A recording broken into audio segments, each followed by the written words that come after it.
자, 우리 하나님 말씀을 보게 될 텐데요.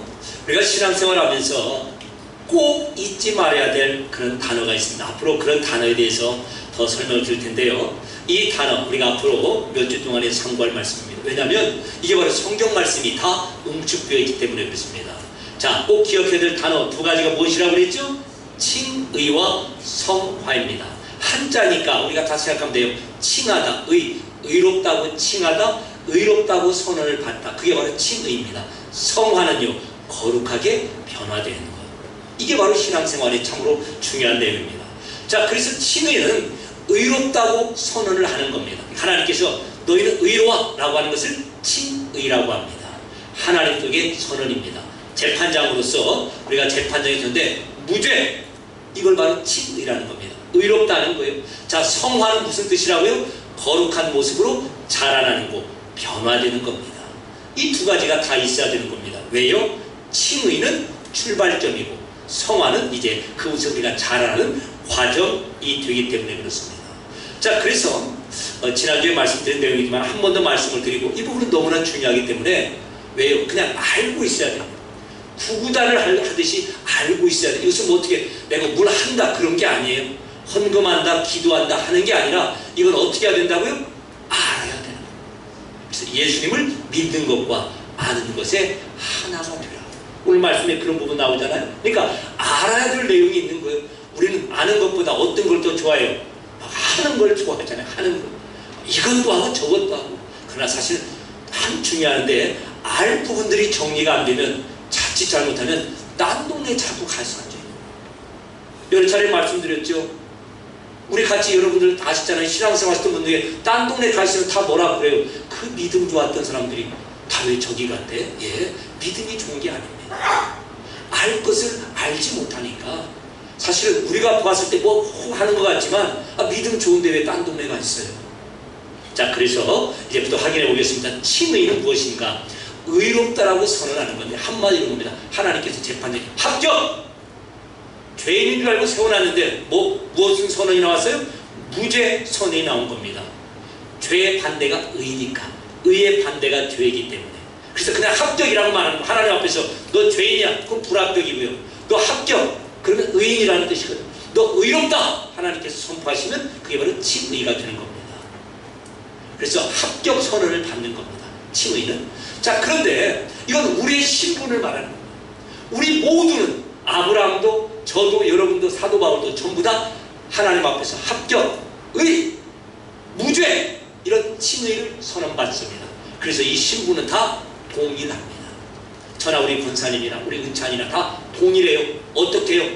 의롭다, 무죄, 합격이라고 하는 이 부분에서 다 동일한 그런 신분을 가진 겁니다. 이걸 자녀로 표현하면 이렇습니다. 자녀로 출생하는 겁니다. 무슨 뜻인지 아시겠죠? 우리 자녀 됐어. 내 자식 된 거야. 그래서 자녀로 출생하여서 상속권을 받는 것을 칭의, 의롭다고 하는 겁니다. 자, 상속권은 옆집 잘난 서울대 간 아들에게, 옆집 아이에게 줘요? 서울대 간 옆집 아이에게 줘요? 못났지만 내 자식에게 줘요? 바로 그겁니다. 그러니까 상속권은 그 집 자녀라면은 동일하게 받는 거예요. 아예 법으로 보장이 되어 있는 겁니다.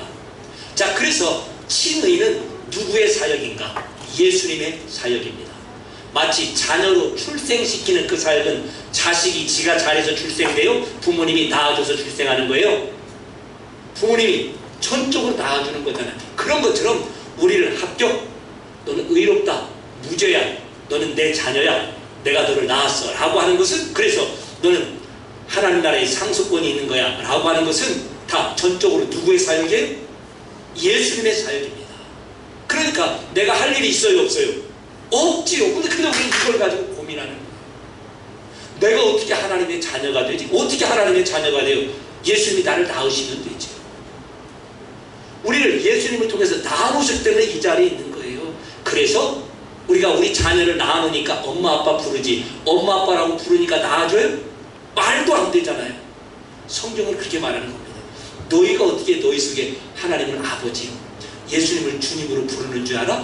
하나님께서 너희를 예수님을 통해서 낳아놓으셨기 때문이야. 그래서 우리 중에 누구라도 하나님을 아버지로, 예수님을 주님으로 부르신 우리가 다 그렇잖아요. 그러면 다 동일하게 하나님의 자녀된 신분으로 그리고 하나님 나라의 상속권을 가진 자입니다. 자, 그래서 골로새 1장 12절 한번 읽어보겠습니다. 시작. 성도들이 받을 상속의 몫을 차지할 자격을 여러분에게 주신 아버지. 우리 그러니까 성도들이 받을 상속의 몫이라는 무엇이냐면요, 아브라함이 받을 기업 상속, 사도 바울이 받을 상속, 우리가 아는 또 야고보 사도, 또 누구예요? 세례 요한, 사도 요한, 우리가 아는 믿음의 기라성 같은 거인들이 있잖아요. 근데 그분들이나 우리들이나 다 똑같이 상속권이 있는 겁니다. 왜요? 하나님의 자녀가 되었기 때문에. 그래서 이 칭의 하나님의 자녀라고 하는 신분에 있어서는 이제 우리가 서로 달라요? 동일해요? 동일하고 동등하더라 이 말이죠. 여러분 아시겠죠? 자, 그 다음입니다. 그런데 성화는 그 자녀가 거룩한 모습으로 변화되고 자라납니다. 칭의가 합격입니다. 우리 다 합격받았어요. 그러나 합격받은 자 다운가는 서로 같아요? 틀려요? 예, 다를 수가 있습니다. 우리는 전부 다 합격! 저나 여러분의 합격 똑같이 받았는데 우리가 다 그런데 합격받은 자 다운가 물어보면은 이분은 조금 더 이게 높은 것 같은데 이분 아직도 처져 있네? 그럼 우리가 분명히 발견합니다. 그래서 칭의라는 것은 우리의 신분입니다. 하나님의 자녀들. 그리고 성화라고 하는 말은 자녀 다음의 수준을 말하는 겁니다. 그러니까 각각 다를 수가 있어요. 우리의 실제적인 모습이기 때문에 말입니다. 자, 그래서 내가 자녀로 태어났으면 자녀다운가, 내가 상속자 같으면 상속자다운가, 자녀를 출생했으면 출생하고 끝나요? 자녀를 출생한 다음에 그 자녀에게 주어진 숙제가 뭐예요? 자라나야죠. 그 다음부터 안 자라나면 큰일 납니다. 부모님이 먹이고 가르치고 자라난다는 것은 몸만 마르는 게 아니라 지적인 부분, 인격적인 부분, 사회적인 부분, 이런 모든 것이 자라나야 되는 것이죠. 그래서 성화는 말하자면 우리의 사역이 되는 겁니다. 하나님의 도움을 받아 누가 뛰어야 돼요? 우리가 뛰어야 되죠. 부모님이 전적으로 낳아주셨습니다. 칭의 합격, 너희는 됐어. 그리고 그 다음에 우리에게 요구되는 게 뭐예요? 자라나야죠. 자, 우리는 우리 자녀들에게 그런 기대를 해요, 안 해요? 당연하죠. 우리 삶의 모습이 하나님께서 어떻게 우리를 기대하시고 어떻게 우리를 만들어 가시는가의 그림자이기 때문에 그렇습니다. 자, 그래서 이 모습을 우리는 분명히 다시 한번 확인을 해야 돼요. 그러니까 두 개가 헷갈리면 안 돼요. 하나님께서 우리를 칭의, 의롭다, 합격, 무죄, 너희는 내 자녀야, 내가 너희를 낳았어, 출생했어, 그래서 상속자야. 그리고 이것은 하나님 아버지께서 예수님을 통해서 예수님의 사역, 하나님의 사역입니다. 우리가 거둘 것이 없어요. 이미 우리에게 한 번으로 완성된 겁니다. 자, 여쭤보겠습니다. 아기를 한 10년 낳아요? 한 번 하루 저녁에 낳아요? 쉬었다 나오고 그래요? 나오는 거 보고 마음에 안 들면 들어가라고 하고 또 좀 키워서 내고 그래요? 웃기잖아요. 이게 바로 우리의 구원이에요. 우리가 하나님의 자녀로 합격이라고 하는 것은 단번에 예수님 사역으로 끝나는 겁니다. 이게 헷갈리니까 자꾸 딴 동네 가는 거예요. 아니, 이 일에 신천지 이만희가 끼어들 곳이 뭐 있어요? 그 누가 끼어들 곳이 무엇이 있어요? 한학자가 끼어들 게 뭐가 있습니까? 이게 정립이 안 되니까 그래요. 자, 그러나 이제 거룩한 자녀의 모습으로 변화되는 이 숙제가 남아있는데, 문제는 이것 안 되기 때문에 칭의를 취소할 일은 있다 없다? 이게 중요합니다. 우리는 하도 어려서부터 너희는 그렇게 하려면 집 나가, 말 안 들으면 엄마라도 부르지 마. 그리고 모든 것이 다 조건식으로 돼 있잖아요. 엄마 자전거 공부 잘하면 100점 맞아. 이렇게 조건이 붙으니까 아하, 내가 무엇인가 엄마 아빠에게 자격과 조건을 만들어내지 않으면은 나에게 뭘 안 주시는가 보다 라고 하는 것이 우리에게 경험적으로 학습되어 있습니다. 그래서 어떻게 해야 돼요? 뭘 내놓아야 받는 줄 알아요. 그래서 우리가 지난번에 봤잖아요. 어떤 왕들은, 이스라엘 어떤 왕들은 누구까지 잡아다가 제사를 지나요? 자식까지. 왜요? 그만큼 열심을 드러내는 겁니다. 지성이면 감천이다. 이렇게 해서 말이죠. 아닙니다. 한번 자식이면, 한번 자녀이면 끝까지 자녀인 겁니다. 무엇이 그것을 보증한다고 그랬어요? 한번 자녀이면은 부모도 너 이제 내 자식 못해 라고 하는 법적인 문서가 있다고 그랬잖아요. 그게 무엇이라고요? 에? 호죠. 예, 호죠. 부모가 올리지만 일단 자녀 이름이 올라간 이상 자녀 이름을 호적에 올린 부모조차도 호적에서 자녀를 캐낼 수가 없습니다. 자식이 먼저 죽으면요 호적에서 캐내줘요? 사망신고는 날지언정 나하고 부모 자식 관계가 그대로 있더라는 거예요. 그러니까 우리가 무엇을 먼저 확인해야 되는가? 한번 칭의라고 하는 하나님의 자녀들, 그래서 출생되고 상속권을 받아서 모든 시민과 동등한 상속권자, 심지어 예수님과 공동 상속인이 된 이것만큼은 취소되지 않는다는 겁니다. 그럼 거기에 다예요? 낳았더니 60 먹을 때까지 기저귀 차고 있어요? 1학년을 60년 동안 하고 있는 거 1학년 60반 이렇게 안 되잖아요. 당연히 자라나야죠. 그래서 이제 합격한 자답게 하나님의 자녀답게. 여러분 우리나라에 재벌 있잖아요. 뭐 삼성, 현대 그 큰 회사들 있잖아요. 그곳에서 자녀들을 어떻게 키웁니까? 돈 많으니까 하루에 1억씩 막 쓰라고 그래요? 마약도 사먹고 너 하고 싶은 거 다 하라고 그렇게 해요? 우리가 우리 자녀들을 키우는 것보다 더 깐깐히 키우죠. 왜요? 영광을 상속해야 되니까. 하나님께서 지금 우리를 그렇게 만들어 가신답니다. 너가 나를 아버지라고 부르냐? 나 너가 이 정도로 만족하지 못해. 너가 누릴 영광이 없다는 건데 안 되지. 그렇게 해서 우리 인생을 만들어 가시고 또 자라나게 하십니다. 자, 그래서 우리 다시 한번 칭의 부분을 보겠습니다. 자, 한 의로운 행위로 예수님입니다. 많은 사람이 의롭다 하심을 받아 생명에 이르렀습니다. 한 사람이 순종하심으로 예수님이죠. 그래서 예수님께 속한 자들이 의인이 되었습니다. 그래서 칭의, 합격, 이 사건은 이 일은 누구의 사건이라고요? 예수님의 사역입니다. 우리가 해야 될 아무것도 없어요. 우리가 더 할 것도 없어요. 그러니까 우리가 진짜 복음을 알면은 천국 가는 거 진짜 쉽네. 예수님이 다 하셨네. 그럼 나는 진짜 하나도 할 것이 없네. 예, 사실은 그렇게 가야 맞습니다. 그래서 그러면 뭐야, 나는 할 일이 하나도 없단 말이에요? 이런 질문이 우리 가운데 와야 제대로 복음이 무엇인가, 은혜로 구원의 자리에 온 것을 출발을 하게 되는 거예요. 예수님의 사역이라는 건 물론 우리를 자라나게 하는 이 또 자라남의 숙제가 있습니다. 그러나 어떻게 하나님의 자녀가 되는가를 분명히 확인하자는 겁니다. 자, 두 번째입니다. 자, 아주 중요해요. 다시 한번 읽어보겠습니다. 로마 4장 25절 시작. 예수는 우리가 범죄한 것 때문에 내준이 되고 우리를 의롭다 하시게 하여 살아나셨네요. 분명히 예수님이 왜 죽으셨는가? 우리의 죄값을 치르시게 합니다. 그럼 왜 부활하셨는가? 실제로 부활하셨는데 우리를 의롭다 하시기 위해서 합격! 하나님의 자녀로 출생하기 위해서는 그리고 그럼 그 일이 분명히 이루어졌어요? 안 이루어졌어요? 이루어졌죠. 그래서 우리는 이것만큼은 확신해야 돼요. 어떤 마음이 있어야 되느냐? 은찬아, 나는 죄 때문에 천국 못 갈 일은 없다. 이것만큼은 확신해야 돼요. 네? 우리 학생들이 그래요. 내가 전북대는 못 가도 내가 천국은 간다. 이게 맞지. 아직도 내가 고등학교 졸업장은 못 따도 집에 가면 그래도 밥 먹고 나중에 아버지한테 받을 게 있지. 그런 마음이 자녀들에게 있는 것처럼 말합니다. 그래요? 내가 어디 가서 강남은 못 들어가도 하나님 나라는 간다.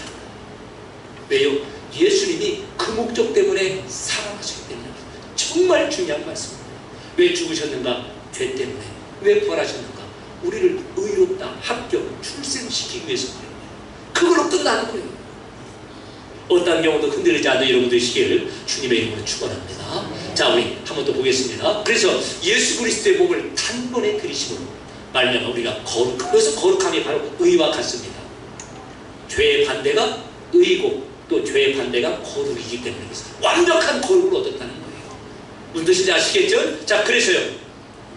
자, 이렇게 말씀하죠. 너희가 순종하는 자녀처럼 사욕을 따르지 말고 너희를 부르신 거룩한 아버지처럼 너희도 모든 행실에 거룩한 자가 되라. 두 가지가 나오는 거죠. 이미 너희에게 칭의가 임하였으니 완벽한 거룩이 임하였으니 너희도 너희 아버지다. 아버지처럼 아버지의 자녀답게 이제 거룩을 향하여 아버지 자녀다운 그런 삶을 살라는 것입니다. 그 다음입니다. 자, 그래서 우리가 지난주에 이런 말씀을 봤죠. 왜 이런 말씀이 요구되는가? 지금도 이런 모습들이 그때 당시에 데살로니가 교회에 있었다는 거예요. 초대교회라고는 그때 교회가 있었다는 겁니다. 자, 그래서 보니까 하나님의 뜻은 이것이니 너희의 거룩함이라 곧 음란을 버리고, 음란함이 스물스물 그 안에도 있었다는 겁니다. 그래서 아내에 대하여 또는 뭐 남편에 대하여 내가 딴 살림 차리면 해를 이렇게 미치는 거지 않습니까? 이방인만 할 수 있는 그와 같은 일을 지금도 할 수 있다는 거예요. 왜 그렇죠? 우리는 아직도 자라나야 될 그런 부분이 있기 때문에 그렇습니다. 저도 그렇고 여러분도 그렇고. 목사님 왜 그런데 왜 그렇겠냐? 아직도 자라나야 되기 때문에 그렇죠. 저분은 하나님을 믿는데 아직도 왜 그런데, 예, 우리 모두가 다 자라나야 될 그런 부분이기 때문에 그렇습니다. 그런데 자라남이 어느 정도 이렇게 자라나는 그런 속도가 있잖아요. 그 속도에서 지체되면 그때는 우리가 병원에 가지 않습니까? 문제가 생긴 것처럼 최소한 이렇게 일정한 속도로, 수준으로 방향을 가지고 자라남이 꾸준히 있어야 된다는 겁니다. 그렇죠? 자, 그래서 다시 한번 왜 성경에서는 너희가 예수님을 통하여 완벽한 구원을 얻었다라고 하면서 바람 피지 말고 이방인과 같이 세욕 따르지 말고, 이거 보면 완전히 원초적인 것, 그냥 짐승과 같은 그와 같은 범죄 같잖아요. 그런데 꼭 이 영역만 아니어서 그렇지, 우리가 돈 가지고 짐승같이 싸우고, 조그마한 거 가지고 시기함으로 또 짐승처럼 이방인처럼 싸우고, 이런 모습이 우리에게 있다는 겁니다. 그리고 그것은 자연스러운 겁니다. 당연한 거예요. 우리 아이들이 처음 나오면 이게 강아지인지 사람인지 구분 못하는 것처럼, 그리고 우리가 인내를 가지고 기르고 자라고 또 본인이 자라면서 이제 저층 참 사람같이 된다라고 하는 것처럼 우리도 마찬가지라 이 말입니다. 따라서요, 우리가 아직 완성되지 않음을 알고 서로를 향해서 인내하고 참아줄 줄 알아야 됩니다. 우리가 우리의 자녀들을 그렇게 하는 것처럼. 그리고 그냥 참아주니까 아 됐다 그 정도가 아니라 자라남에 대한 목표를 가지고 달려가야 된다는 거예요. 그 말씀이 오늘 등장합니다.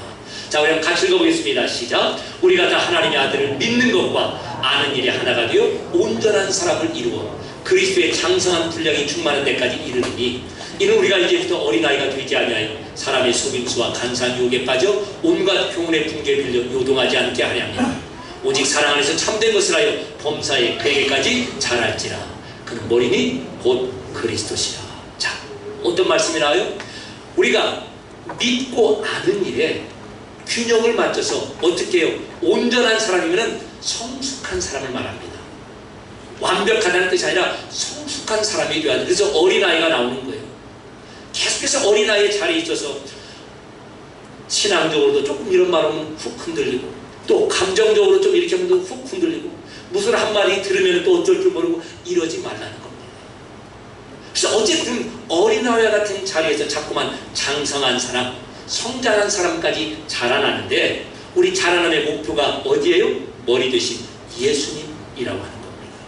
자, 그래서 저도 그렇고 여러분도 그렇고, 첫째로는 우리가 서로를 향해 긍휼히 여기는 겁니다. 왜요? 우리는 한 번에 다 완성된 자들이 아니에요. 한 번으로 출생이 완벽하게 출생한 자들이만 이제 자라나야 됩니다. 자라남의 정도도 서로 다르죠. 그래서 덮어주고 같이 오기를 바랍니다. 그러나 우리 모두가 자라나야 된다라고 하는 목표를 가져야 됩니다. 누구를 우리의 목표로 삼았어요? 예수를 말이죠. 다시 한번 하나님께서 우리에게 완벽한 칭의, 자 마지막 보여주시기 바랍니다. 완벽한 칭의, 하나님의 자녀, 동일한 동등한 상속권을 주셨고, 그리고 우리를 하나님의 자녀답게 거룩하게 자라나는 우리를 부르십니다. 이 숙제가 우리에게 있다는 거예요. 하루아침에 끝날 문제 아닙니다. 우리가 정리하고 그렇게 되도록 나아가는 겁니다. 그래서 우리가 오늘 기도하실 때 혹시라도 하나님, 나는 그래도 다른 건 괜찮은 것 같은데 그래도 이 부분이 나에게 약합니다. 예, 그 부분을 빨리 채워야 됩니다. 그래야 함께 자라날 수가 있는 겁니다. 그래서 우리가 그 부분으로 함께 기도하고, 또 하나님의 자녀이기 때문에 하나님 아버지께서 우리에게 또 약속하시고 보호하시고 우리를 책임지시는 부분이 있습니다. 우리 그 부분 함께 가지고 기도하는 시간을 갖겠습니다. 은혜로우신 아버지 하나님,